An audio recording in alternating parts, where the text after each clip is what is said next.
Hello everybody, welcome back to my TikTok. Today I want to share with you my experience with the yoga spirituality and yoga community and yoga industry, and I want to share with you also why I left to never return. First of all, let me tell you, I do not believe yoga is a bad thing.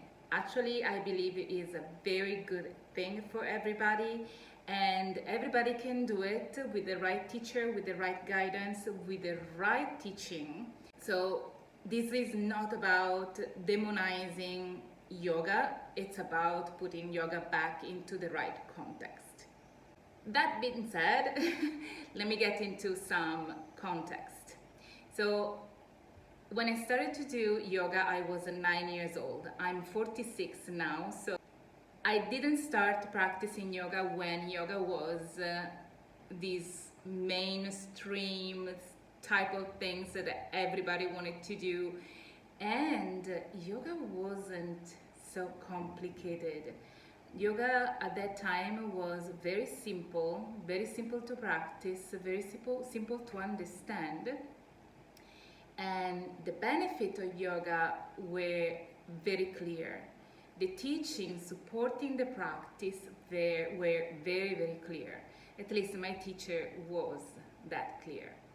And she always refused to enter within the mainstream type of yoga teaching, and she always refused to embrace the commercial aspect of yoga, and she was a pretty famous yoga teacher and a very prosperous woman, even though she didn't embrace the so-called yoga industry. This video is going to be in general about yoga, so I will not mention specific yoga style. Anyhow, I became a yoga teacher in 2001, and I started my career in the yoga teaching.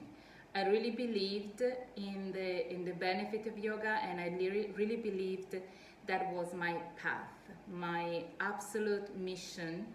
And I wasn't among those teachers thinking, oh, yoga will save your life, do yoga and your life will change completely. No, I wasn't on that type of vibe, because of my very first yoga teacher, I had my feet very grounded on the earth, and I knew what yoga was all about from the start. So in my classes, we were practicing classical Hatha yoga with references to the yoga philosophies that almost nobody look into nowadays. So about 10 years forward, I became a trainer. So I started to train people to become yoga teachers. And things started to change, not just within me or within my yoga community specifically, but in yoga in general, because with the organization of teacher training, something started to completely change, and people started to see opportunity for big income. And that wasn't really the problem, because if you work, if you teach, if you put your energy, if you put your expertise, your knowledge, your experience, and at that point I was talking about over 20 years of experience, it's right to be paid for that time, and to be considered also the price that you pay for the teacher training.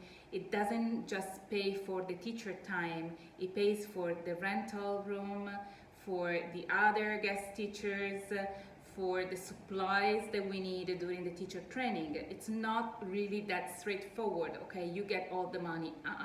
No. Actually, that's a big problem, because maybe the teacher, if they work for an organization, they take maybe 10% of that money. So the issue with the yoga industry and with the overproducing and offering of a teacher training made like the creation of teacher training yoga fast food. Like you enter, you paid, and you are a yoga teacher after 200 hours.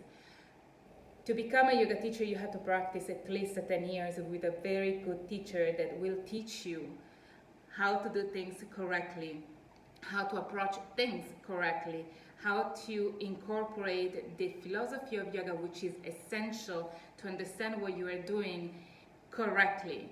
So, and this is all missing in the yoga teacher training. Even the most qualified teacher, also the most serious teacher, do not transfer the teaching correctly. We are kind of confined into a system. We have guidelines to follow and we have to respect those guidelines. So we are not that independent as you think.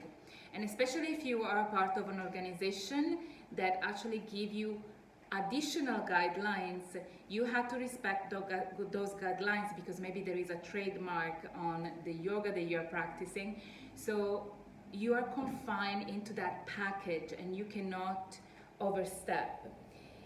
For example, in the yoga that I was teaching specifically, I couldn't really teach yoga philosophy as I knew, but I had to modify the yoga philosophy into something else to fit the philosophy of the school that I was part of. And yes, long story short, I had to modify myself in order to continue to do the work that I wanted to do. Everything that is taught in the yoga nowadays is not even close to the real philosophy of yoga that you are supposed to study alongside with your practice. Everything that you study, everything that they tell you in a yoga studio is taken from New Age stuff, psychology, theories, all mixed up, because most of the yoga teachers are not psychologists or therapists. So they just take something, for example, the inner child work or the shadows work.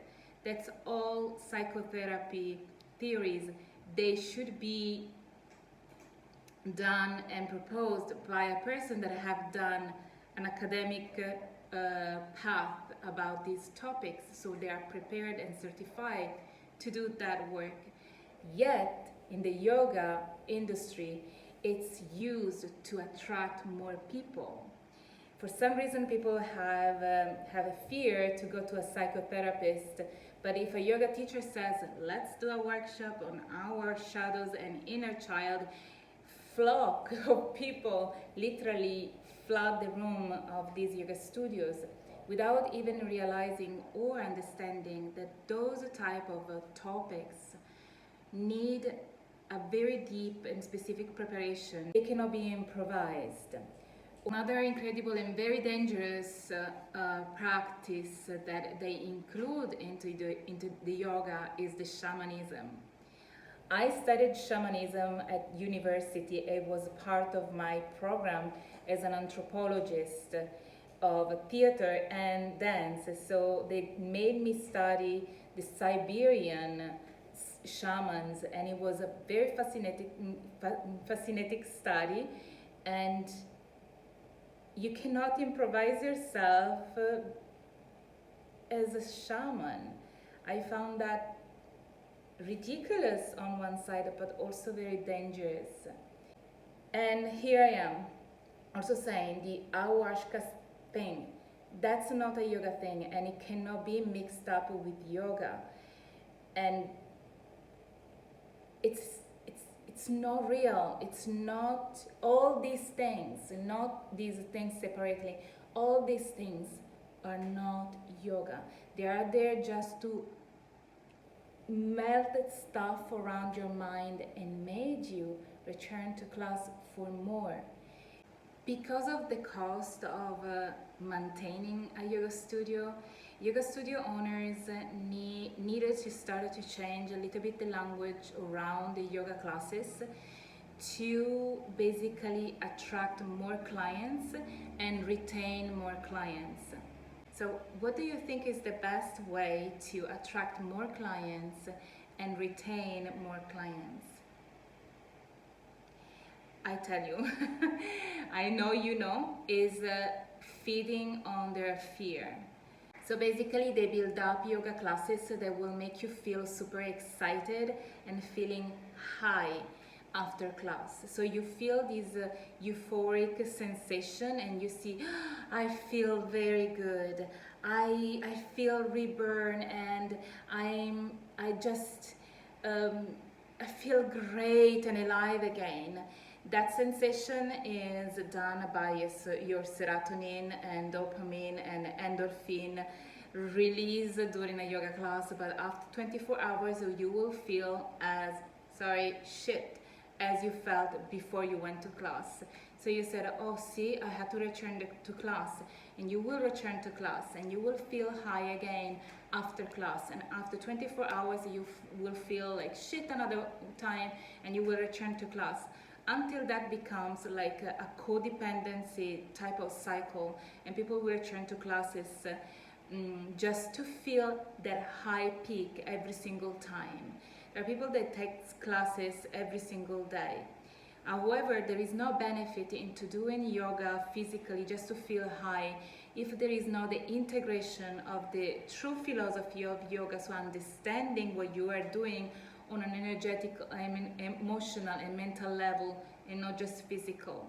There are so many things that we miss into a yoga class nowadays, and we don't even know it, because as a teacher, and I'm talking as a teacher, we are not even allowed by yoga studios owner to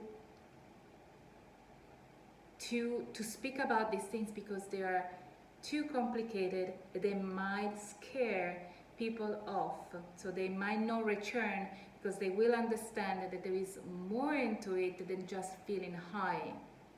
Do you understand what I'm talking about? So I left the yoga industry because people got so used to that dynamic that when you offer something different, more, deep in the essence, they will not accept it. They will not recognize it as yoga. They will fear you and they will leave. It was becoming very difficult to teach and to explain people what they were doing, and I tried to dim myself down, but it doesn't work with me. So I had to let everything go, and I teach only now privately or small group to people that are really interested in understanding what yoga is all about. Then it's not negative that you feel high after a yoga class, because it's a workout, so you feel high after a workout. It's normal. But the problem is that most of the people are not interested in knowing more, and yoga studios owners are not willing to compromise their income in order to make their offering a little bit more serious and professional. All these damage both the teachers, the yoga studios, and the students. And as a yoga teacher, I cannot damage the students. My role as a yoga teacher is to empower my students, every single one of them, and I cannot empower them if my mission is only to make them feel high at the end of the class. I hope this is clear. Even worse now in the yoga industry, it seems that if you are slim and beautiful, you're a good yoga teacher, but if you are a little bit more shapy or curvy, you are not a good yoga teacher. And that goes for men and women. It's not just for women. It doesn't work like that. You had to learn as a student, you had to learn to understand what the teacher is giving you. It's not the shape because you see her or him so beautiful and you think, oh, if they do yoga, I will be like them. No, guys, because yoga works with your energy, with your prana. So if you practice yoga correctly, you adjust your prana and you will have the body that you are supposed to get. If you do too much workout with yoga without the right consciousness about the energy flow in your system, you're gonna mess up your entire nervous system and your mind. So what they call like Kundalini rising crazy stuff, that is a real stuff, but it's not what you think, and it's not what they tell you it is. It's something else. There is more to it. And everybody now has this trip. I have a spontaneous awakening. First, it's not such an exceptional event, and you don't need to do yoga to have a spontaneous awakening of that energy. But the problem is not awakening that inner energy, is to keep it awakened, keep it running and flow, and flowing down, back, and reintegrated. That's the biggest challenge. And the way how they teach you yoga today, it doesn't allow you to integrate it. And that's what creates issues in the long run. I said, that's it, I'm done, because I want to teach yoga at my own term, the way I was taught 30 years ago how to practice yoga. And that's the only thing I want to do. That's why I don't teach yoga in the studio setting, but I teach yoga on a one-on-one or small groups, as I was saying before, because I want only people really truly interested in doing the work, because yoga can really open up another world and really about yourself. It can really guide you to discover your true potential and help you to build the foundation so that you can find your true power. I hope this is clear. There is more to it because I left the yoga, and especially it is especially connected to my yoga community I was part of, but I don't want to talk about that specifically, even because if you type into Kundalini Yoga on Google, you will find all the information. I have a very strong ethic, and I don't want to put my energy into something that doesn't reflect that ethic. That being said, I thank you so much for listening to me. And again, if you have any questions, please comment below, and I will be happy to answer you. Have a wonderful rest of your day or evening. I don't know. Bye.